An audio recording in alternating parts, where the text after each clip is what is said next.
မေဘန်းရှိတော့တယ်မပြေဆုံးတဲ့ဘွားခဏတော့တော့ပြေးရင်ခွဲမနေခြင်းမိတာဒါသားရဲ့ဆန္ဒတစ်ခု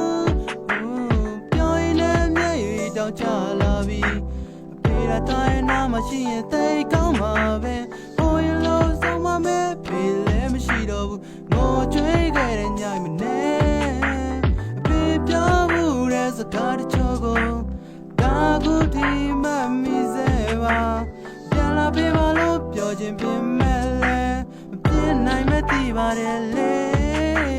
ဖေရဲ့ဆဲတဲ့လေးကိုတစ်ခေါက်လောက်တော့ပြန်ချရင်ဖေရဲ့ဆုံးမစကားကိုရင်ခါထက်ပိုချခြင်းဖေမရှိတော့ဖေရဲ့ကျေးဇူးတရားကိုပုံနာလေဖေရှိတော့ဖေရဲ့မေတ္တာတရားကိုစော်ကားတယ်တိမ်မာတဲ့ရက်တွေလည်းဖေမကြိုက်မသိလေရဲနဲ့တောက်ခဲ့တယ်စိုးခဲ့တယ်ခုကြတော့နောင်တတွေရခဲ့တယ်မှားခဲ့တယ်ဖေကတော့အာဃာတတွေမထားဘဲနဲ့